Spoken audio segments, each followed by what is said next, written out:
So solve this equation here, right? Now with this one here now, of course we need to add these fractions together, so we need to get a common denominator, and we do that of course by timesing this first fraction by what's on the bottom here.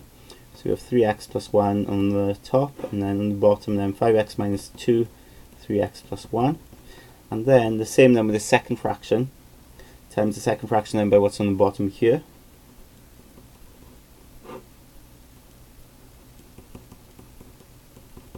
Okay, equals 3. We can add the fractions together because we've got a common denominator, so we can add the tops together. Okay.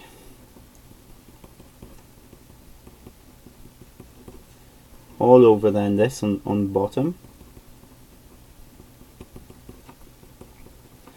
Now what I would do is, just like before, this bottom here I would take up to the top over there. Okay, and we'll start maybe to expand this as well. So 4 times 3x is 12x squared, 4x times 1 is 4x, 3 times 5x is 15x, 3 times minus 2 is minus 6, and take that up there. What I would do next is I would expand this here, these two brackets, doing FOIL. Don't worry about that 3, just leave it there, okay? But we can do FOIL here on this, right? So what I would do is I would create another bracket, but a big bracket, and we just do FOIL with these two brackets, and we put our answer there. But there is a 3 here in front. The 3 has to multiply everything, okay? But we just put the 3 there for now in front of a big bracket, and we do FOIL in here. So this becomes 15x squared when you do the firsts. Outers then is 5x. Inners then is minus 6x. And then the last is minus 2. On this side, of course, we need to simplify this. 12x squared plus 19x minus 6 equals this.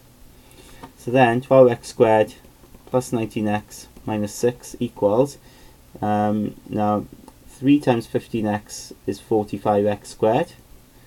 And then this, if you think about it, that becomes minus x, doesn't it? When you simplify that, times it by 3 is minus 3x. And then you've got minus 2 there, times 3 is minus 6.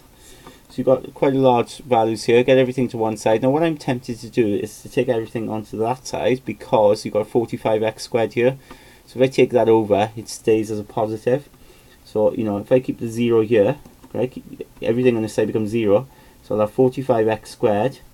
Take that 12x squared over, so it becomes minus 12x squared. Go minus 3x here. Take the 19x over, so it becomes minus 19x. And then, oh, that's good luck. You got minus 6. Take that over.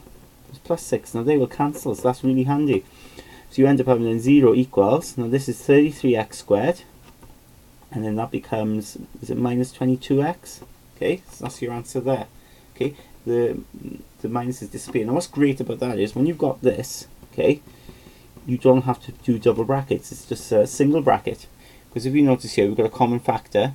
Now when you look at the numbers, 33, 22, 11 is a common factor actually, and x. So then what you times by 11x to get this? Well, it'll be 3x, and what you times by 11x to get this? Well, it'll be minus 2. So then you say, look, 11x is equal to 0. Now if 11x is 0, that's like 11 times x is 0, so you could take the 11 over and divide, couldn't you? You know, you'd have 0 divided by 11. So, you know, x is 0, right? That's what it is. Okay, you could have just said that straight away. Or 3x minus 2 is 0, so then 3x will equal 2, so x will equal 2/3.